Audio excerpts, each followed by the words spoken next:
Mufasa వేట నుండి ఆలస్యంగా వచ్చేసరికి సింబా భయపడుతూ నాకు నీలానే చీకట్లో ధైర్యంగా ఉండాలనిపిస్తుంది, కానీ నువ్వు నాతో లేకపోతే భయం వేస్తుంది. అందరూ నన్ను చూసి నవ్వుతున్నారు.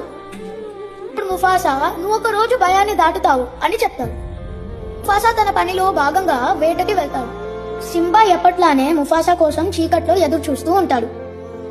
ఇంతలో ముఫాసా స్నేహితుడు సింబాకి ఒక కథ తీసుకొచ్చి ఇస్తాడు.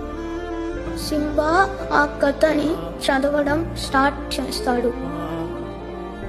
ఇక నుండి నీ ప్రయాణం నువ్వే చేయాలి. నీ చుట్టూ ఉన్న వాళ్ళ బాధ్యత కూడా నీదే. జీవితంలో ఏం జరిగినా ముందుకు వెళ్ళాలి, ఆగిపోకూడదు. నీ భయాన్ని నువ్వు దాటగలిగితే ముఫాసా నీకు ఎప్పుడూ తోడుగా ఉంటాడు.